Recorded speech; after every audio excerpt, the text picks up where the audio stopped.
мужчина не должен себя вот выпячивать, демонстрировать, навязывать. И каждый раз я сталкиваюсь с тем, что мужчины, ну, парни, вот мои ровесники, они не поддерживают, они почему-то завидуют. У нас пошло поколение, или, может быть, скажем, не поколение, а где-то уже вот, ну, слабых мужчин.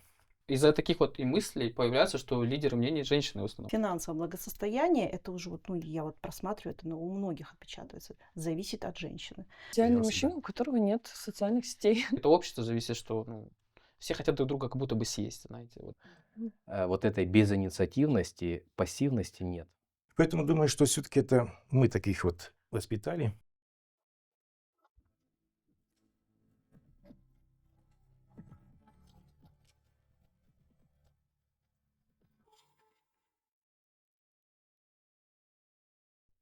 Селям алейкум. В последнее время очень часто слышу разговоры о том, что рушатся наши крымско-татарские семьи.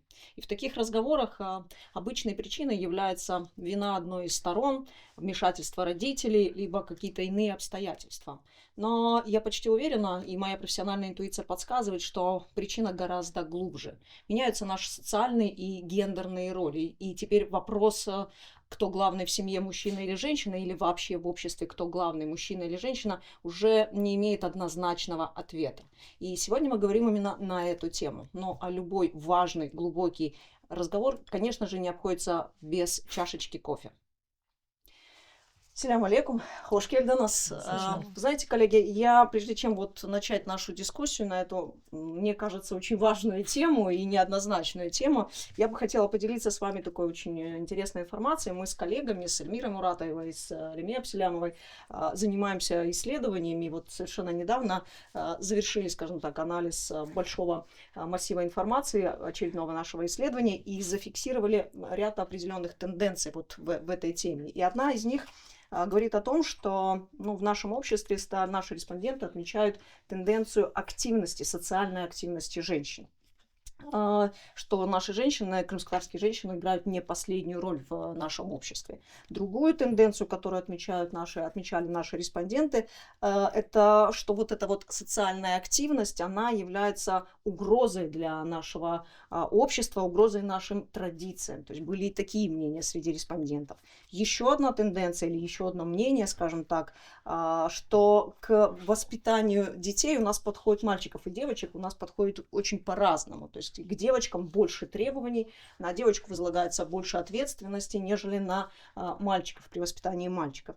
И последнее, что вот прозвучала такая мысль среди респондентов, что женщина вот во всем этом, скажем так, в этом контексте является, в некотором смысле разрушительницей и угрозой нашим традициям, да, то есть наших устоев. И именно поэтому главным хранителем, да, наших традиций и устоев должен быть мужчина. То есть он как вот прочный фундамент, на нем должна держаться крымско-татарская традиция. Как вам такие тенденции, как вам такие результаты, коллеги? Много сказано сейчас уже в начале о женщинах, а о мужчинах что? Это я резюмирую, да, то есть женщины говорили, да, о том, что мы стали активными и стала менее заметна мужская роль. Да, то есть вот об этом говорится. И мужчины сами подчеркивают этот факт, да, что женщина стала заметна, женщина стала олицетворять крымско-татарское пространство, социальное Мужчины пространство. признают свою слабость. Не то чтобы слабость, они несколько, скажем так, удивлены вот результатом наблюдаемых процессов. Все не исключают себя из процессов. Как бы да. Знаете, мне очень нравится один лозунг, который возник в Курдистане в начале 20 века, когда началось там движение национальное. «Женщина, жизнь, свобода». Есть еще и второй лозунг «Мужчина, родина, процветания». Я думаю, что здесь вот действительно женщина, жизнь, свобода, что женщина дает жизнь, а жизнь – это наша свобода.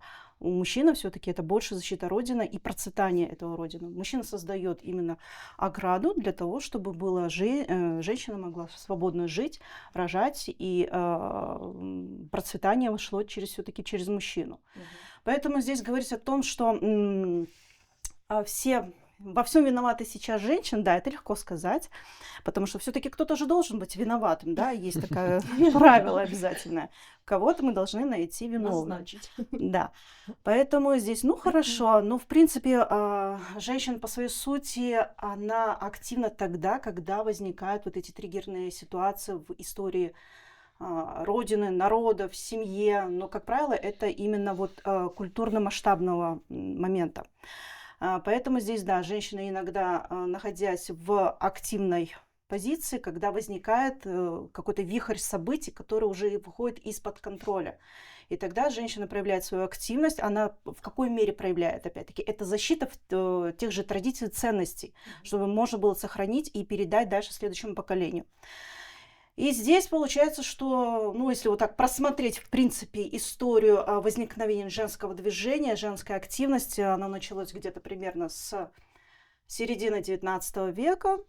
Это произошло почему? А некоторые говорят, в Российской империи, допустим, параллельно с Европой и Америкой, в Российской империи отменили крепостное право, многие дворяне из-за этого разорились, возникла прослойка бедных дворянских девушек, которые не были востребованы на рынке брачных отношений, и что им хотелось?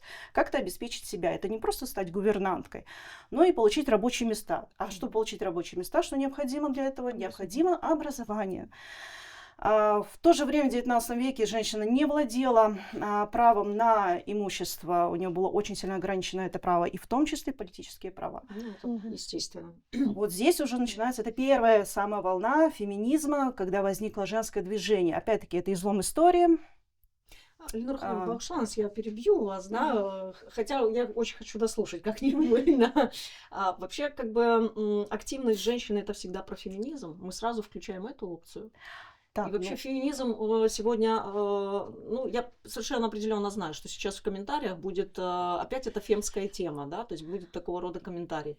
И ее, эту фемскую тему, простите за стереотип, да, будут воспринимать как ту самую угрозу нашим традициям. То есть обычно у нас так в обществе и воспринимается. ну, почему-то у нас феминизм всегда ставит знак равенства между как маскулинность женская. Феминизм против мужчин. На самом деле это не так. Феминизм за права женщин, за равноправие. И на сегодняшний день феминизм не выступает против мужчин. Не то, чтобы там это не такая женщина, которая с киянкой наперевес хочет там показать всем, что вот я глава в семье, и слушайте только меня. Нет, сегодня феминизм выступает за физическую безопасность женщины, против домашнего насилия, против порнографии, против использования сексуализированного контекста в рекламе, в принципе, в культуре. То есть также можно сюда и приписать, что феминизм выступает против эйджизма, против бодишейминга, то есть, ой, ты толстая или ты сильно худая, да тебе надо поправиться, тебе надо похудеть и так далее. Они выступают против газлайтинга, против обесценивания, в принципе, женщин. Безопасность. Феминизм также, в принципе, он входит в наши реалии, да, через ту же городскую среду, например. Если мы так вот посмотрим лет 10-15 назад, например, города строились исключительно для удобств мужчины. То есть были стоянки определенные для автомобилей возле бизнес-центров, отсутствовали практически тротуары, где можно было прогуливаться с колясками. Сейчас это расширяется сфера. То есть, опять-таки, вот эти вот женские права, они учитываются даже в элементарной Расширяться она архитектуре. стала ровно потому, что у женщины получили право участвовать в этих процессах, да, управления Да. маленьким городом, большим городом, и поэтому стали появляться эти социальные островки, которые удобны для любой категории граждан, что называется. Да? Вообще вопрос, кто главный, мужчина или женщина, насколько он уместен в сегодняшнем дне, Джемильбей? Можно ли вообще, корректна ли такая постановка вопроса? Я бы хотел бы вернуться к феминизму, с вашего позволения. Давайте. В моем понимании феминизм это вот как змеиный яд. А в какой-то мере, в каких-то ситуациях, это и в каких-то дозах, это лекарство, которое позволяет выжить, которое позволяет сохраняться. Женская активность, она всегда была присуща крымско-татарскому обществу, в какой-то период больше, в какой-то меньше. И женская активность позволяла в полной мере использовать потенциал всего народа. Говоря о других народах, где права женщин ущемляются, и народы за счет этого теряют действительно, назовем это условный Афганистан. Вот. Конечно, для нашей ментальности недопустим. Но иногда вот эта субстанция социальная, да, или там назовем, мировоззрения, мировосприятия, она переходит грани. И она начинает разрушать вот этот змеиный яд, который может в нужное время, в нужном количестве быть лекарством, может сохранять, исцелять, он начинает разрушать. Мгм. Иногда бывают периоды, когда феминизм, вот эти идеи равенства, что если мужчина курит, и я буду курить, если мужчине дозволено, и я буду это делать, он разрушает. Поэтому я думаю, в нашем обществе иногда идет такое противопоставление. Либо вот без такой принципный, безграничный феминизм, либо домострой, условный домострой, Мгм. где мужчина самодур, вот что я сказал, то и будет. Ну, бывают же ситуации, когда в семье женщина умнее, женщина активнее, Бывают. женщина... Чаще Нет. всего. Всегда. Ну, такое бывает. Ну, это нормальное явление. И ничего зазорного в этом нет. Это устраивает обе стороны. Но, да, но умная женщина на самом деле, Горе в семье. умная женщина, мудрая женщина, никогда, на мой взгляд, этого показывать и демонстрировать не будет. То есть мужчину устраивает, когда умная женщина, простите, строит из себя дуру. Незачем дуру. Мгм. Умная женщина всегда будет преподносить своего мужа на пьедестале. А умная женщина будет таким образом формировать не только отношения ко всей семье, Мгм. но еще будет закладывать модели поведения своим детям. Если женщина активна, если женщина не знаю, пассионарна, если женщина энергетически сильнее мужчины, и она это будет демонстрировать как минимум своим детям, она будет убивать мужское начало, мужскую инициативу в своих мальчиках. Эти мальчики вырастут безинициативными, и потом женщины будут говорить, а где же мужчины? Почему переводятся наши мужчины? А вы не замечаете, что вы своей чрезмерной активностью, чрезмерной энергией в мальчиках убиваете мужское начало? Ну, так, может быть, это не проблема женщины, это проблема Нет, пассивного мужчины. почему нет? Почему? Пассивного, Подождите, неумного мужчины. вы воспитываете своего ребенка, вы воспитываете там, совместно с мужчиной и несете такую же долю ответственности за будущее формирование его мировоззрения, точно так же, как и Мгм. еще. Мгм. Девочка, видя активную маму, видя активную, но не совсем дальновидную маму, которая может на людях перебивать своего мужа, которая может ему перечить, которая может проявлять какое-то неуважение, воспринимает это уже как норму. Потом эта девочка вырастет, и в будущем она будет повторять те же самые ошибки. И вот если это фактически ведет же к разложению семьи. Ну, вот в таких разговорах всегда приводятся крайние примеры, да? Нет. То есть вот Это, как, ну, крайне не крайне, но это на сегодняшний день данность. И еще я хочу сказать, вот в связи со своей профессией, я очень часто сталкиваюсь не только с проблемами, там, я не знаю, с законом, но и проблемами с морально-психологическим состоянием всей семьи. Когда семьи оказываются в таких тяжелых, экстремальных ситуациях, я вижу, как вся семья в целом переживает определенный период времени, вот, назовем это для многих семей трагичный.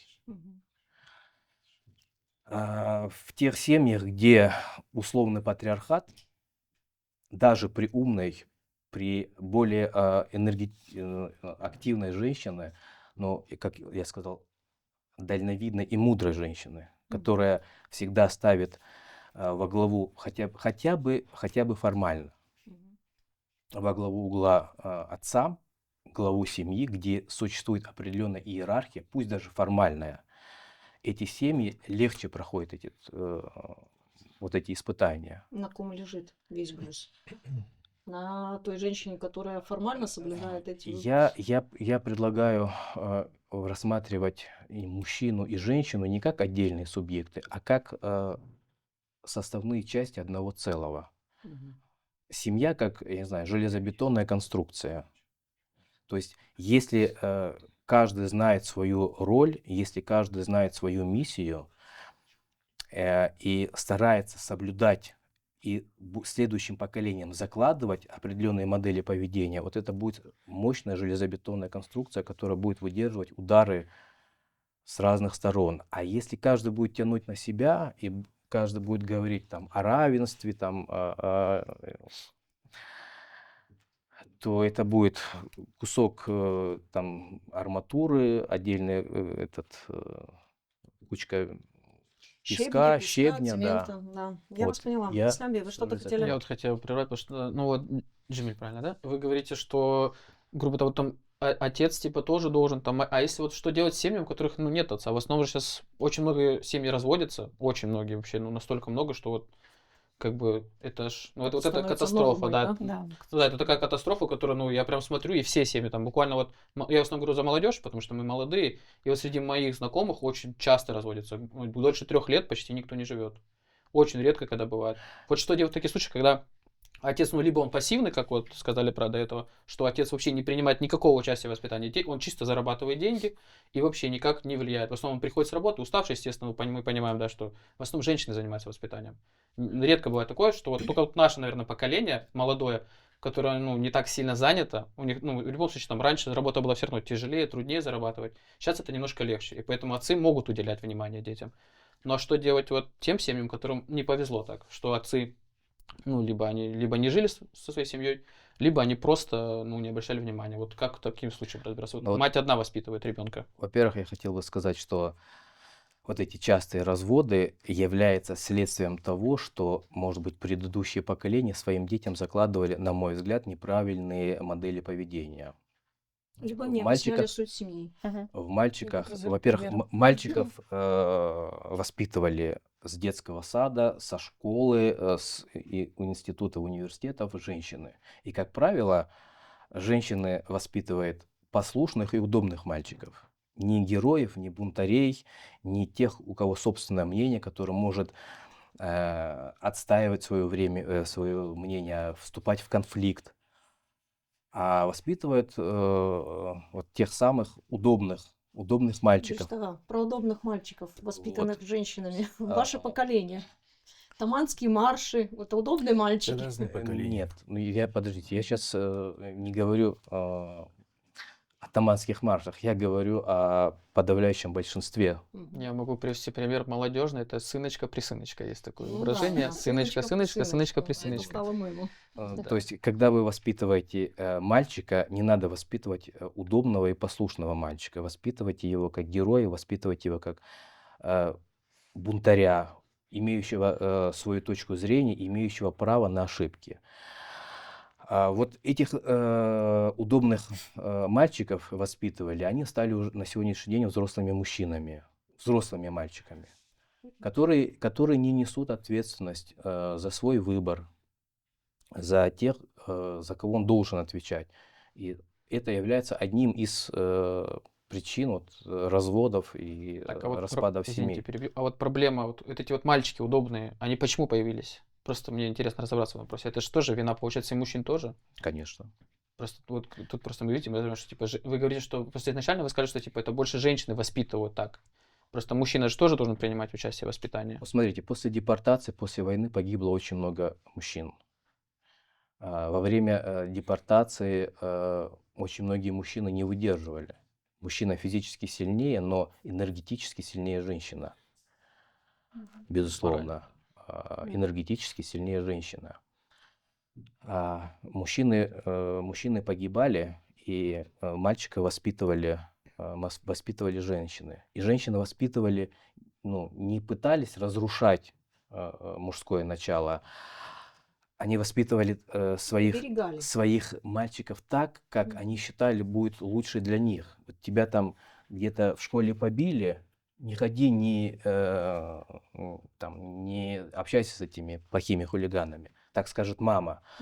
А папа скажет, иди на тренировку, занимайся, и потом найди этого человека и отомсти ему. Ну, ну вот Мгм. это, Но мы не это, призываем это, к это, Утрированно, насилию. да. это Насилию точно не это призываем. классическая схема. А,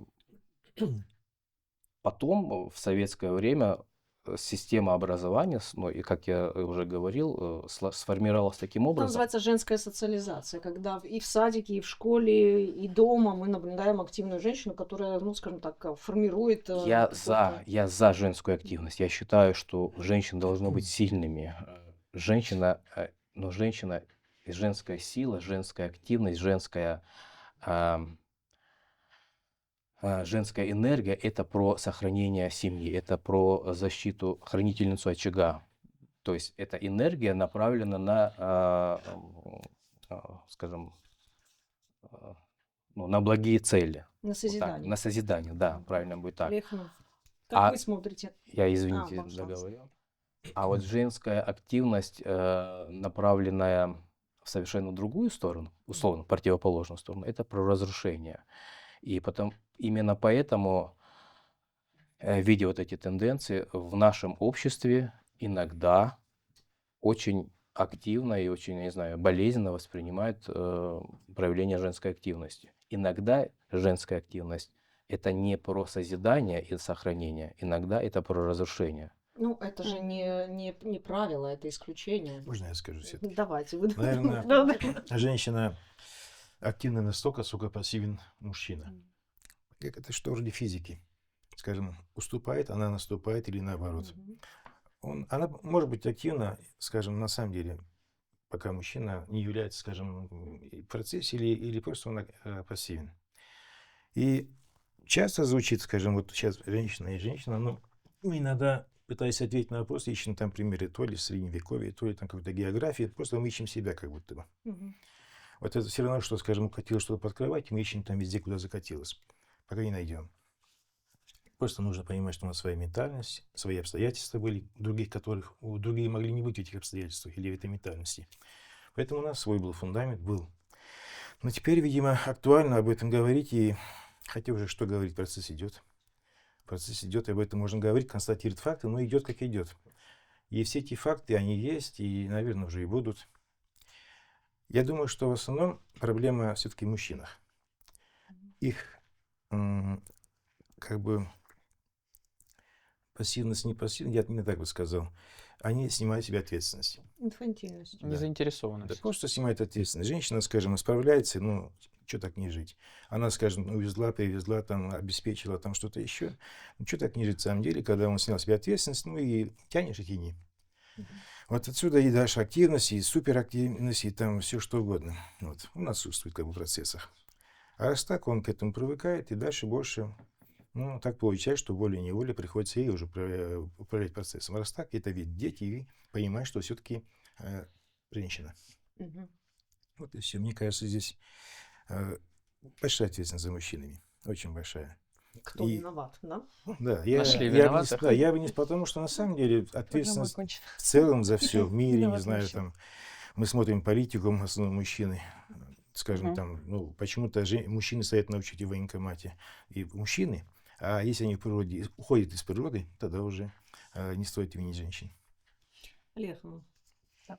Как вы смотрите на вот все то, что было озвучено? Что вам кажется, действительно активность женщины — это угроза? Активность, то есть женщина должна, в общем-то, фокусироваться на семье, то есть свою энергию в большей степени отдавать семье, да, и созидать. Вы знаете, я считаю, что, наверное, активность женщины — это не угроза. Это на сегодняшний день возможность девушкам развиваться, чего-то достигать, как бы, и Проявлять себя, да. самостоятельно, да, себя проявлять, обеспечивать, то есть не нуждаться в мужчинах. Мгм. Вот, и... Но это должно быть, наверное, в норму, в меру, для того, чтобы и не разрушить полностью все вот эти вот семейные ценности, потому что если действительно поменяться ролями, то из этого ничего хорошего не выйдет. Ну вот, наверное, мое мнение, то, что это должно быть в норму, в меру. активность сегодняшнего молодого поколения, ну, в женской части, да, я имею в виду, это Да. сегодня уже, ну, скажем так, новая этика для крымских татар, да, то есть это не то чтобы норма, но как правило, которое воспринимается нормально, скажем так, то есть нормализуется вот такого рода поведение. На сегодняшний день это не норма для крымских татар. То есть для нашего народа это сложно воспринимать, то, что девушка лидер, девушка будет как бы во главе. Но я думаю, что постепенно как бы это уже будет приходить к норме. Ну, то есть вы полагаете, что поменяется ситуация? Я думаю, что да, потому что девушки на сегодняшний день очень активно развиваются, очень активно о себе заявляют, как бы стараются, так скажем, мериться, наверное, с мужчинами уже. Я думаю, этот процесс уже запущен. Это не когда-то будет, это уже есть, потому что элементарно даже вот среди наших ровесников, если посмотреть, вот я знаю, например, молодежь, скажем так, от 20 до 25 мы возьмем, потому что это чаще как бы моя аудитория. И я вижу, что в основном ребята, да, они стараются работать, но как бы их почему-то устраивает, скажем, небольшая заработная плата. А девочки в основном, они там визажом занимаются, там, у них куча разной работы, они вот везде, и блог снимают, и там всем, короче, очень много чем занимаются. Они более активные, и, не знаю, они так, грубо говоря, мотивируют других, потому что девочки легче мотивируют других девочек, чем парни. Другие парни, наоборот, они такие, вот у него получилось, вот ему повезло. Они, реже всего я встречаю, что мужчины, например, мотивируются от других мужчин. Вот, например, я, веду блог, у меня больше хейтеров, чем, грубо говоря, подражателей. Никто не посмотрит на меня и скажет, блин, Ислам классно делает, я буду повторять за ним. А девочки, они смотрят, что там она открыла студию, я тоже открою студию. А что за хейт вам сыпется? С чьих, кто эти хейтеры? Мужчины, женщины? Да, это, знаете, это такие, как всегда, непонятные люди. Где-то кто-то что-то говорил, вот мне про тебя рассказывали, вот сейчас все, кто смотрят, они 100% говорят, мне про тебя рассказывали, вот так. А кто рассказывал? Да, там в итоге ты начинаешь узнавать, кто, в итоге человек тебя даже не знает.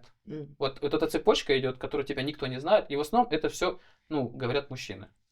Я чаще всего, мужчины, мальчики, Знаете, скажем я так. все-таки стану на защиту мужчин, как бы странно это ни звучало, да, просто сегодня время социальных сетей, интернета, и, женщины больше себе позволяют, скажем так, светиться, да, в интернете, и для женщин это нормально, да, показать, выйти в эфир, сфотографироваться. А почему для мужчин не это нормально? женское нормальное поведение, да, то есть женщина любит любоваться собой. В нашем обществе, в крымско-татарском, да, у нас есть свое содержание, понятие аиб, и то есть мужчине сфотографироваться, сделать селфи, как бы это еще, не прижилось, скажем, да, не прижилось такие правила, да, то есть, да, сейчас новое поколение, есть молодежь, ребята молодые, да, которые, ведут активно свои блоги и позиционируют и показывают себя, как бы с разных сторон, да, такие многофункциональные. Но для большинства случаев, как бы, мужчина, он обычно в тени. И, может быть, поэтому у нас есть такая иллюзия того, что вот женщина активна, женщина доминирует, скажем так, в этом обществе, просто потому что мужчина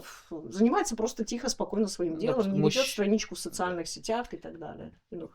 Слушайте, вот интересный такой момент, я наблюдаю в последнее время. Это я смотрю где-то с 23-24 года. Были блогеры, у которых была достаточно высокая активность в соцсетях с большим количеством подписчиков. И вдруг просто вот обрывается информация. Все, там, последние записи, 22 год, 23-й, все. И вот я когда общалась с некоторыми, они говорят, вы знаете, чем больше я выкладывала информации про свою семью, быт, что я ела, что я пила, куда ходила, где гуляла, было много хейта, но это ладно, с этим можно справиться. Но, говорит, как-то вот смерть начал уходить из дома.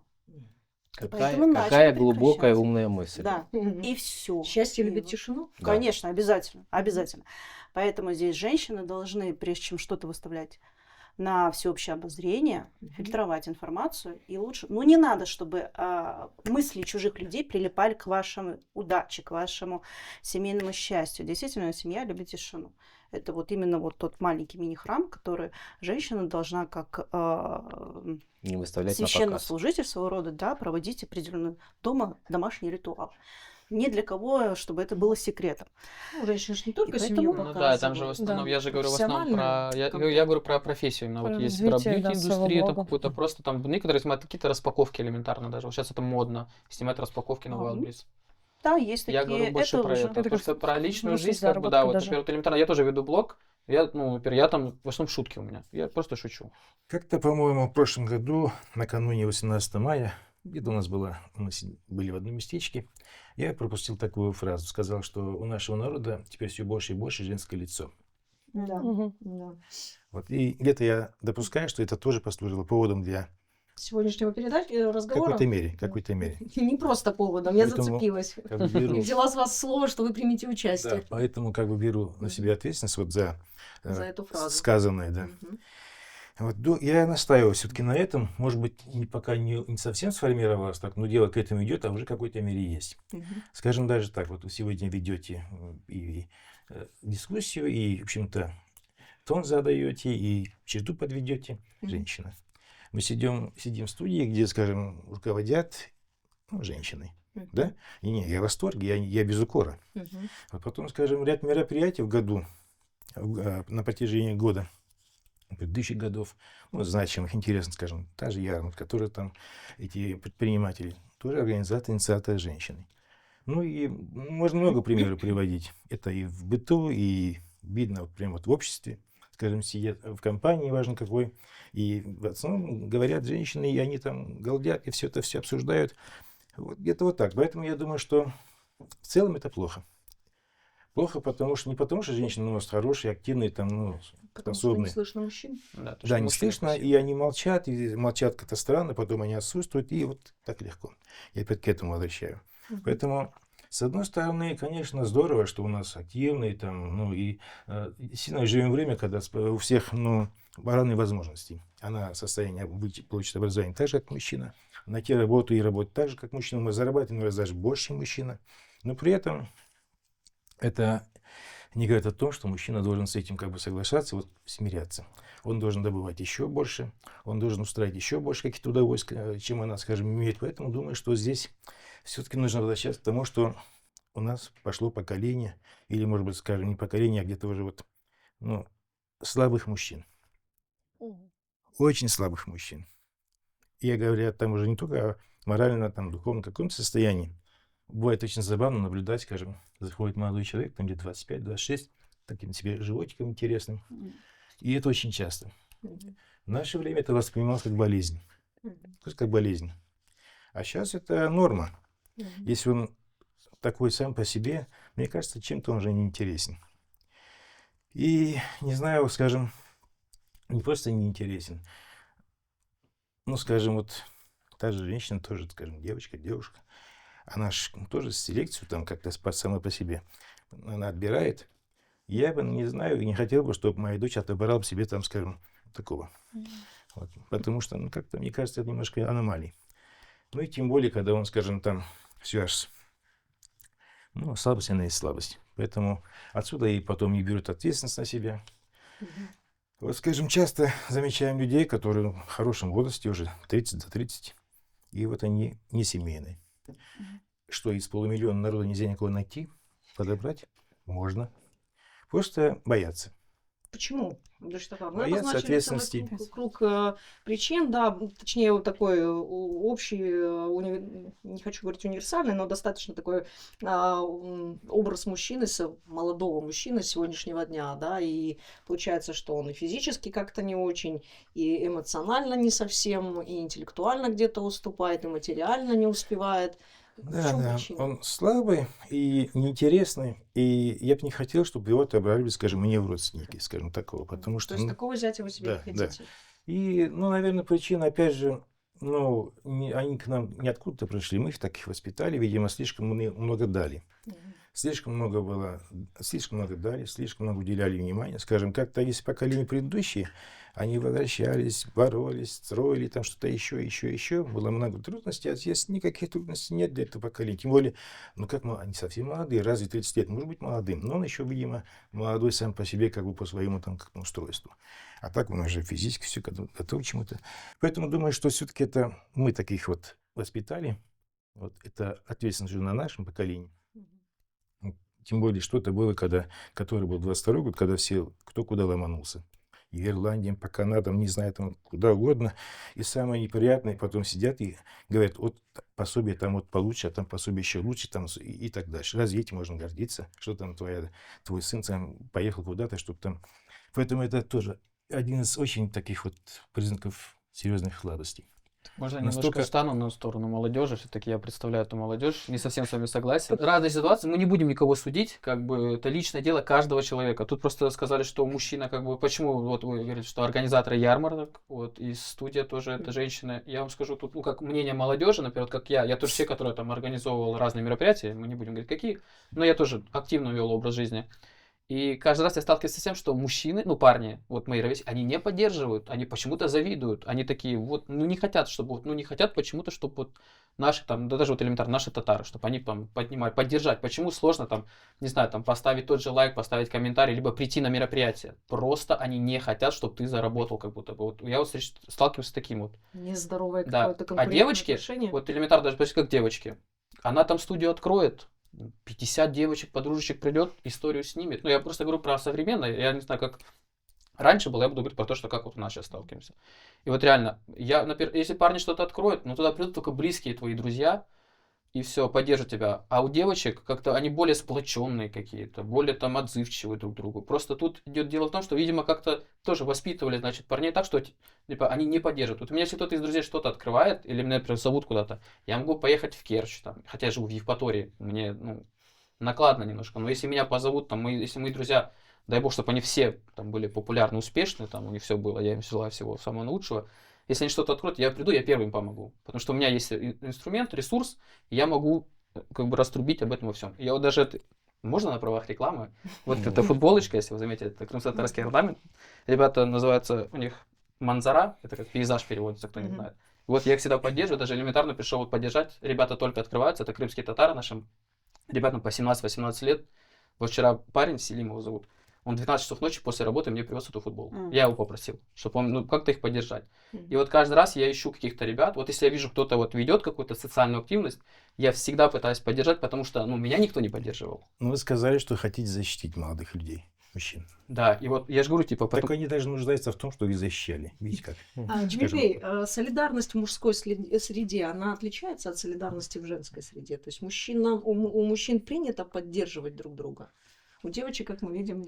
Ну, вы знаете, я вот о тенденциях, о которых вы говорили, я все-таки не соглашусь. Вот, у нас есть определенный круг друзей, молодых, активных, берущих на себя ответственность, и людей, которые готовы идти против мнения внутри и вне нашего общества. И я таких встречаю достаточно много. Молодых, активных, инициативных, берущих на себя ответственность людей. По крайней мере, в моем кругу, в моем, скажем, условном клубе, о котором многие все знают, вот этой безинициативности, пассивности нет.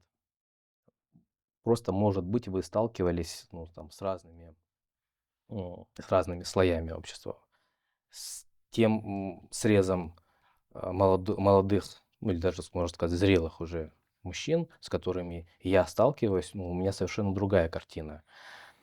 Вот. И я вижу таких людей очень много. Другое дело, что не все, не всегда считают возможным выставлять на показ свою активность, выставлять на показ результаты своей деятельности. И действительно, ну, в нашем народе считается неуместным, когда мужчина слишком навязывает результат своей деятельности окружающим, навязывает себя. Я сделал то, вот я вот это вот произошло, вот это я, вот там океан Тихий, это вот я успокоил. Может быть, да. надо менять?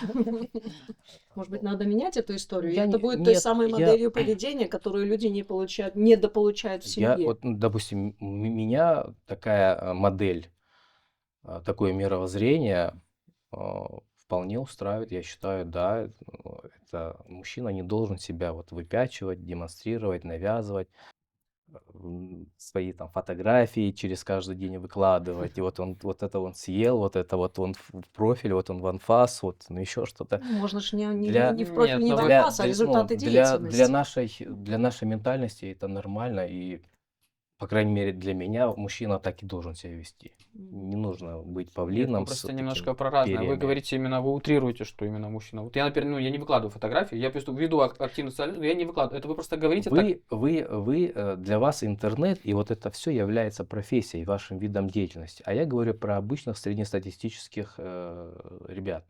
Нет, То есть я имею в в виду... вашем случае это не должно быть не просто допустимо, это обязательное условие вашей успешности. То есть вы не можете быть блогером и не снимать, и не... А я Да, же наверное, я к понятно. чему веду. Просто вы говорите, что типа все мужчины, вот, ну, приблизительно вы сейчас озвучили мысль, ну, 90% мужчин. Да. Просто из-за таких вот и мыслей появляется, что лидеры мнений женщины в основном. Потому что мужчина, зачем я буду снимать? Сейчас вот пацаны что скажут? Ну, вот, что пацаны, вот я такую Пацаны на фразу районе использую, да. скажут. Да, они не поймут. Вот если я буду Ну, снимать. Мы, наверное, говорим не жизнь Немножко, в интернете и в соцсетях, а жизнь реально на земле, да? Конечно. А все-таки думаю, что если Мне кажется, мужчина уже границ не состоявшийся мужчина, его видно без того, что он будет упячиться, и просто будет видно, что это вот он и есть, он Идеальный состоялся. мужчина, у которого нет социальных сетей. Идеально, это идеальный мужчина. Да. Можно я вот пока не забыл, вот мне резанула мысль о том, что когда воспитывать девочек, нужно их воспитывать так, чтобы они были независимы и могли самостоятельно. Вот вы что-то подобное сказали. Вот Нет, просто я сказала, что Нет, не не вы, девочкам. не вы, Понятно. не вы. Мгм.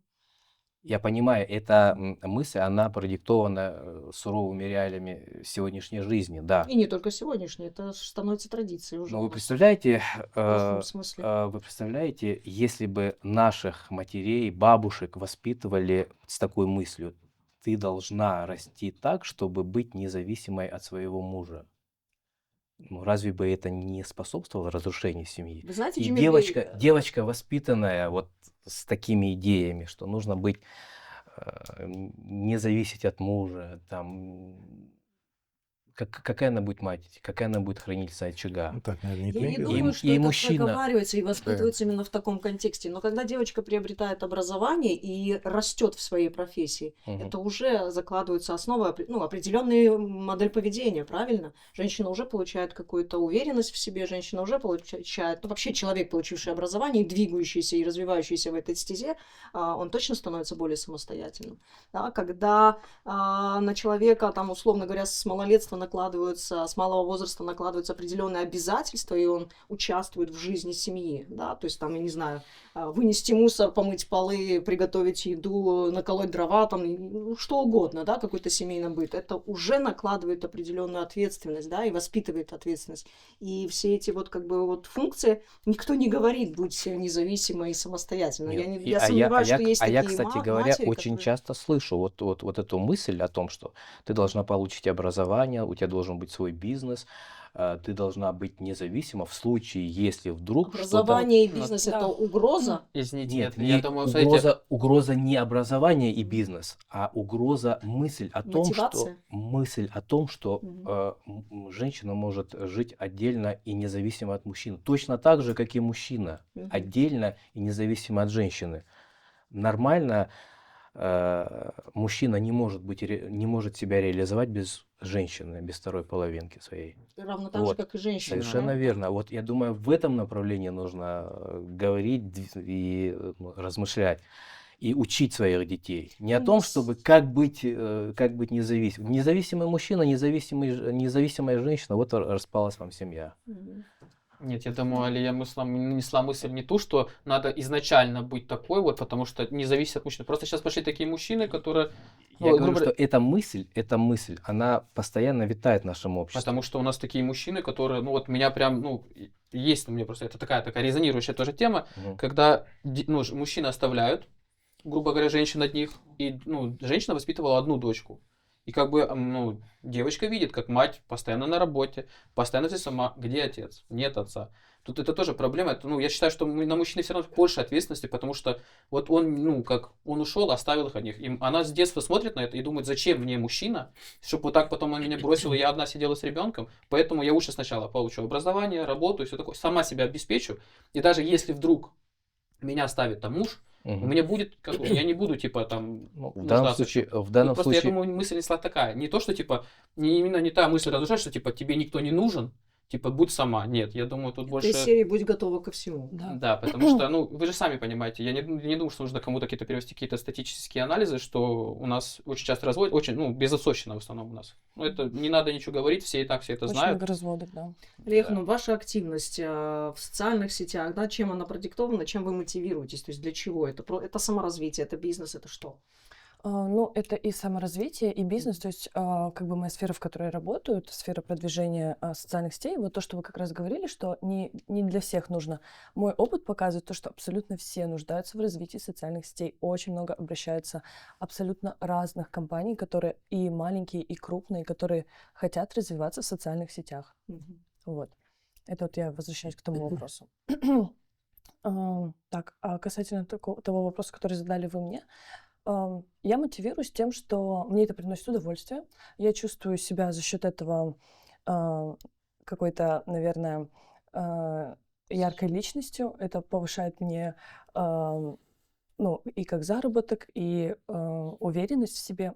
Ну, то есть для меня это как и блог, и работа, и просто как бы для души. То есть это все вместе. Готовы ли вы, вот как вы видите, вы замужем? Нет. Нет. С Metal у вас будет семья. Да. Как вы будете складывать, выстраивать, точнее, отношения, да, с будущим супругом? Что для вас важно в вашем супруге? Готовы ли вы отказаться от этой активности, да? Тем более вы сейчас набираете обороты. Вот я слежу за вами в сетях, и у вас больше проектов появляется, вы более активны, более заметно становитесь. Как вы будете синхронизировать, да? Вот если опираться на ту традиционную систему, о которой говорит Джемиль, то есть готовы ли вы отказаться от какой-то своей социальной активности вот в пользу семейной? Да, я думаю, что я готова буду отказаться, но не в полной мере, а на какую-то часть. То есть я тоже понимаю для себя то, что строение семьи — это когда два человека в семье, то есть это не так, что девушка должна работать 24/7, скинуть там все обязанности на мужчину, и это правильно. Нет, это абсолютно неправильно. У каждого есть своя роль в семье. То есть мужчина в любом случае, он должен быть сильнее женщины, там где-то даже, мне кажется, мудрее женщины, чтобы они вместе сохраняли этот баланс. То есть, да, я бы, наверное, готова была отказаться от какой-то части работы для того, чтобы уделить время семье. Все ли в вашем окружении девушки вашего возраста, вашего поколения, ну, вот, мыслят так же? Вы Тем знаете, более, я так подозреваю, у вас все активные девушки в окружении. ну да, в моем окружении достаточно активных девушек, и, ну, из моего окружения, да, все мыслят так же. Как вам такая картина? Вот то, что мы говорим сейчас по поводу заработков, интересный такой момент есть. Годный лайфхак, как говорится. Финансовое благосостояние, это уже вот, ну, я вот просматриваю, это у многих отпечатывается, зависит от женщины. Потому что какую среду она в доме создает, с таким же и энергопотенциалом мужчина идет и работает. Поэтому можно не работать. Но если ты, вот давай кофе попьем, проводите определенные ритуалы с кофе, да, говорите ему приятные слова, мужчина окрыленный, бежит. Ну, как и говорится, Казалось бы, куда шея казалось бы, повернется, туда голова и смотрит. казалось бы, крымско-татарская феминистка, а слово в слово Потому что феминизм. от А до А Я ничего против сказать не можешь. традиционным нашим ценностям, устоям это полностью соответствует. Просто Просто стереотипно у смотрите нас на просто, да, ну феминизм. потому что феминистки в основном, ну как мы мужчины видим? Да. Стереотип. Просто Мускулинная показывают, женщина. да, мускулинная женщина, которая что-то там орет, кричит, Машет что-то топором. там, да, у Это неё просто там- невоспитанность. Вот и всё. Да, Это поэтому это проблема уже женщин. Вы сейчас много очень говорили про условия жизни, да, вот эту вот социально-экономическую среду, о том, что меняется как бы вот задачи, их слишком много становится этих задач и перед мужчиной, и перед женщиной. Влияет ли это на, скажем так, атмосферу, на климат и отношения между мужчиной и женщиной, да? То есть многие наши респонденты говорили, что крымские татары стали жить лучше, да? То есть заметно повысился уровень экономический уровень жизни, да, крымских татар. Повлияло ли это на то, какими стали себя видеть мужчины, женщины? Повлияло ли это на отношения внутри семьи? Ну, конечно. Ну, как по мне, что вот раньше мы были чуть сплоченнее, как бы. Когда как-то вот, и даже если взять не только вот, ну, между мужчиной именно жизнь как семья, а просто между Общество. людьми, да, общество. элементарно даже вот помню, как раньше дома строили. Все улицы приходили, работали. Сейчас попробуй кого-то подать. Ну, у меня дела, там, как-то все занятые стали. Все как-то вот, немножко вот, как-то вот перестал вот это вот Достаток разделил нас? немножко, как бы, да, у каждого свои дела, у каждого свои заботы, и как-то вот впадлу, ну, так вот, вроде как впадлу используем. Наверное, это не имеет отношения к отношениям или... Думаю, что социально-экономическое состояние, да, оно меняет многое, потому что вот сейчас говорили о том, что о сплоченности, о солидарности. Сейчас многие самодостаточные. Сам достаток, самодостаточный, раз он со своими проблемами справляется сам. Раз он сам, и рядом сам, кто-то еще сам, то и тут нет зачем сбегаться и как-то там... Это редко бывает, когда нужно точно сбегаться. Поэтому самодостаточность сейчас есть. Сейчас народ наш живет очень даже неплохо, поэтому отсюда как бы отпадает необходимость там, ну... Общаться между да. друг другом. Нет, общаться они общаются в любом случае. Я имею в виду там какие-то вспомогательные вещи. Вот а так, семья, она по умолчанию или семья, или не семья. Если, скажем, там гармония, и каждый знает свое, там, ну, свои функции, чем он должен заниматься, и когда нет каких-то лишних вещей. Вот, а патриархальное, не патриархальное, там, или наоборот, мне кажется, это больше из предрассудков. Это уже такое экзотика. Просто если... Да. Всё. Родиться мужчиной, Ленор Ханым, в нашем обществе это уже половина успеха. Не то, что половина успеха, на мой Это взгляд, вообще успех, да? это сложности, наоборот, на мой взгляд. Сложности. Потому что все-таки на мужчину возлагает ответственность за содержание семьи, это финансовая сторона. Я запишусь в ваш клуб. Ссылку дайте свою, что-то я как-то феминист, походу. Вот я хотела сказать, что в конце программы обязательно все станут профеминистами. Надо было начать разговор. Это точно Да, есть феминизм? евреи, да? Или это какой-то скрытый Конечно. патриархат? Нет, вот мы Хитрый подход. опять-таки, да, жертвы поп-культуры, которые говорят, что феминизм это, ой, это ужасно, это отвратительно.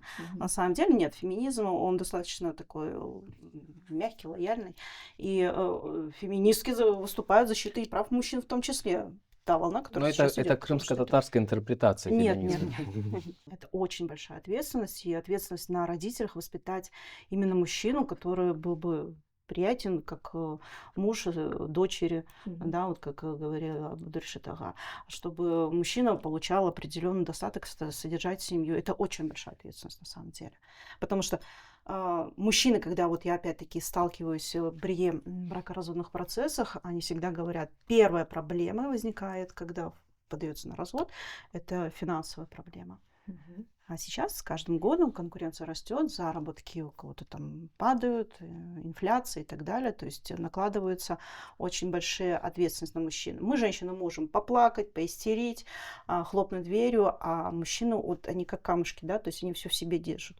И очень большой процент заболеваний, инсультов, инфарктов, это как раз-таки у мужчин. Да и суициды можем говорить, да, что в основном это мужчины.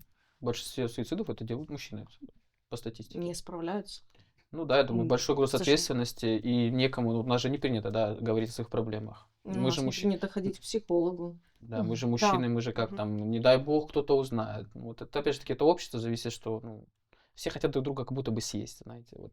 Не поддержать, а именно съесть. И у нас до сих пор вот есть такая стигматизация. Если вышла замуж, обязательно должна жить с мужем, да, а учки Ев это просто какой-то, я не знаю, это страх и ужас до сих пор у нас.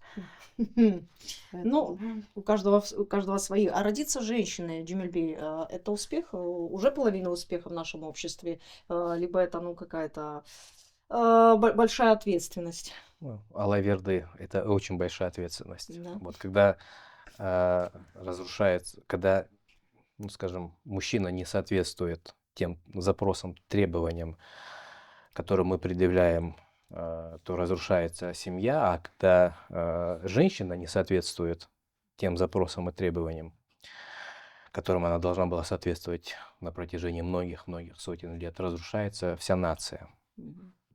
Поэтому хранительница очага создает те условия, ту, как Нура Ханум сказала, энергетику, которая из мальчика позволит стать взрослому, ответственному, инициативному мужчине.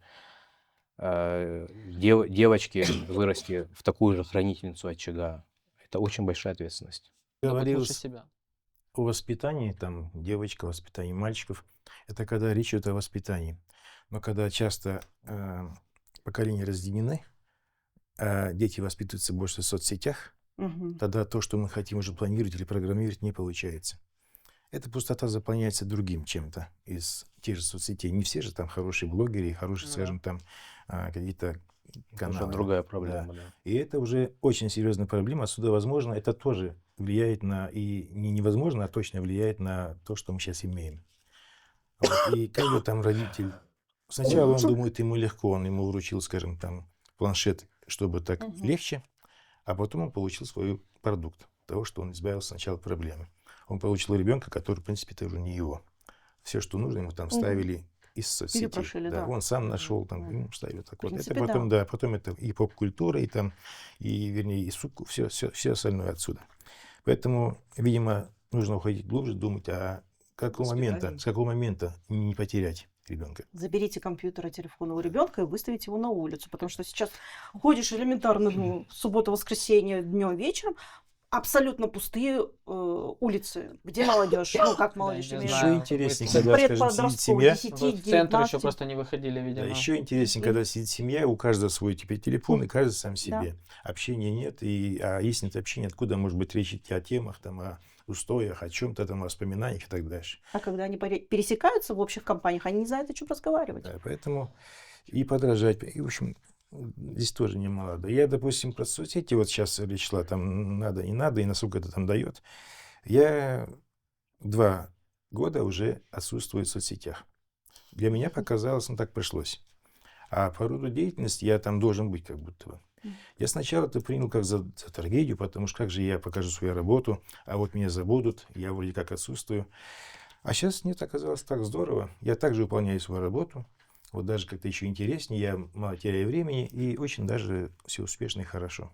Оказывается, можно. Поэтому наше эти вот понимание якобы того, что без соцсетей жизни нет, оказывается, не совсем правильное. Нет, без них можно Мягко жить, говоря. просто как бы И без них нельзя продвинуться. Я знаю точно, что я не теряю теперь время на это. И больше удается работать. И то, что меня не видно, ну, кому нужно, он меня видит. И работа моя, в общем-то, она Ну, востребована. Я тут считаю, что- Неоднозначно. Неоднозначно вы сейчас сказали, да.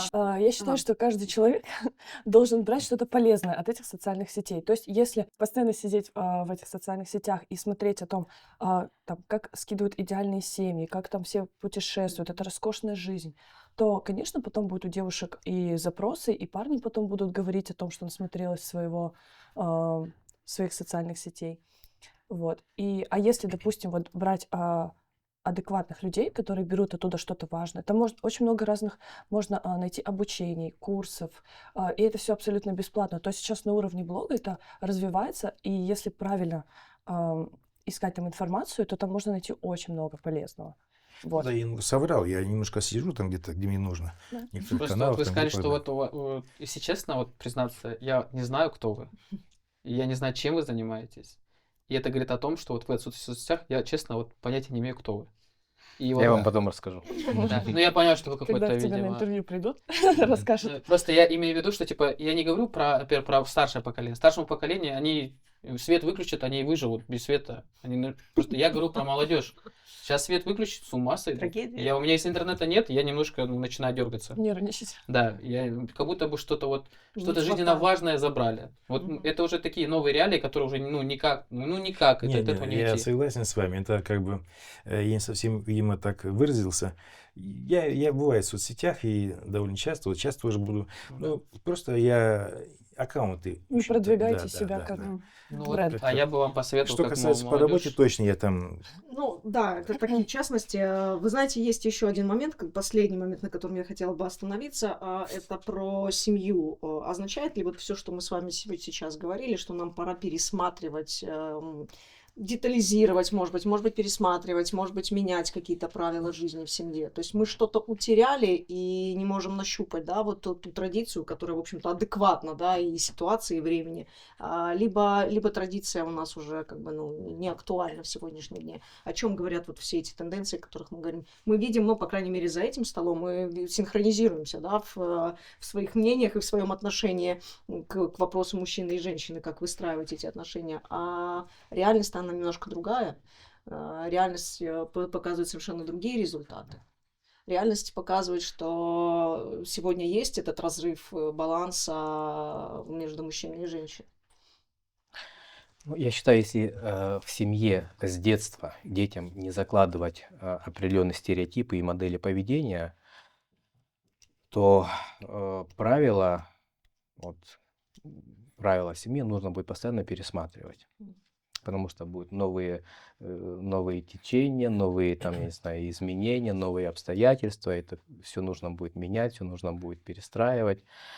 Если в детях заложено изначально, что такое отец, что такое мать, как должны себя вести дети, как нужно относиться к старшим, как нужно относиться к старикам, это вот как такой непотопляемый корабль. Не важно, что там творится снаружи, внутри будет стабильность и порядок. И независимо от того, кто больше зарабатывает, кто более успешен там, в социальном плане, семья будет оставаться семьей. И вот вы говорили о том, что вот сейчас кто-то стал лучше жить, или там вот такие новые обстоятельства. Вот эти новые обстоятельства усилили сильное и разрушили слабое. Мы с детства должны детям вот эти стереотипы, которые позволяли, или не стереотипы, я неправильно сказал, модели поведения, роли семье закладывать, что мальчик должен быть вот так расти, становиться мужчиной, нести бремя ответственности за семью, девочка должна быть хранительницей очага, и уже став взрослыми людьми, выросший мальчик и выросшая девочка смогут сохранить семью, независимо от того, что там происходит вовне. Если этого не будет происходить, будет разрушаться не только семья, но это скрытая форма разрушения всей нации. Да. То есть на самом деле мы-то сталкиваемся с проблемой, которую, может быть, не до конца осознаем. Проблемой очень глобального масштаба. Вот если нет вот этих моделей поведения, если нет крепкой традиционной семьи, разрушается все общество, вся нация. То есть люди превращаются просто вот в какой-то самостоятельные личности, самодостаточные. Да. Вот даже посмотрите, в нашем народе ведь произошло такой разрыв. Люди стали общаться, капсулироваться, вот клубы по интересам. А друг с другом не нуждаемся. Друг с другом не взаимодействуют. Потому что друг с другом не нуждаются. Я же не просто так спросила про социально-экономические обстоятельства, которые нас изменили. То есть нужно сохранять мы можем выжить в одиночку. Что позволяло выжить народу и сохранить национальную идентичность на протяжении многих-многих поколений. Это, как я уже сказал, модели поведения и традиционная семья. Может быть. И я так чувствую, что это не последний разговор на эту тему. Нам точно не хватило часа, чтобы обсудить все обстоятельства такого большого и глобального вопроса, но определенно проблема существует. И проблема существует как в восприятии друг друга, да, как мужчины, так и женщинами, мужчины и мужчин женщинами. Проблема существует и в том, что как формируется семья, какая мотивация у вступающих в эти отношения. Самое главное, что должно остаться за скобками этой темы, мы должны понимать, что семья – это большой островок, на котором держится практически вся нация, что семья, от того, какие отношения внутри семьи, будет зависеть климат, который создается внутри нации. И нам точно пора уделять внимание тому, как мы воспитываем наших детей. Нам точно пора уделять внимание тому, как мы воспитываем отдельно мальчиков и девочек. Мы точно должны воспитывать ответственность и в мужчинах, и в женщинах. Çok sağ olun, это был проект Меркес Горушкенджи.